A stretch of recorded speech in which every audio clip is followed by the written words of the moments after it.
The New Orleans Saints travel to AT&T Stadium to take on the Dallas Cowboys in what should be a highly entertaining game on Thursday night. Let's take a look at a few X factors in this ball game, starting with the visiting Saints. Offensively in this matchup, I feel as though the tight end position will have to be huge for New Orleans. Both Ben Watson and Dan Arnold have the athleticism to be able to win deeper down the field and should draw favorable matchups against the Cowboys, with a lot of the attention being paid to wide receiver Michael Thomas and both Alvin Kamara and Mark Ingram on both ends of offense. It leaves some opportunities for the tight end position to thrive, in which they will have to be able to take advantage of.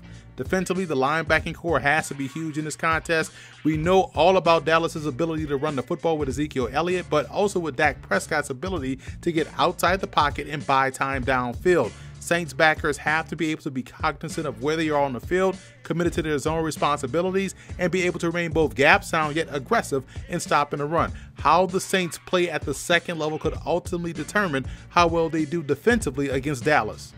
Moving over to the Cowboys in this ball game, on the offensive side of the ball, wide receiver Cole Beasley seems like the forgotten man within Dallas's offense. I think in this particular matchup against New Orleans, he'll draw the most favorable coverage and should have the advantage because of his quickness, burst, and ability to excel both versus man and zone coverage. With Marshawn Lattimore probably drawing the responsibility of Amari Cooper, that puts either PJ Williams or Eli Apple on Cole Beasley. Both guys are taller corners that struggle getting out of their transition and dealing with smaller, quicker wideouts, which makes for a great opportunity for Dallas to get Beasley involved in the game early and often, putting the football in his hands and allowing him to make things happen after the catch. Defensively, I look at safety Jeff Heath being a big X factor in this game for Dallas's defense. In the secondary, the Saints will try to isolate him in the passing game, putting him in a disadvantageous situation. Now, whether that's matched up on a wide receiver or either one of the tight ends and also Alvin Kamara, the Saints will view Heat, right, wrong, and indifferent, as the defender who will be the target offensively in the passing game.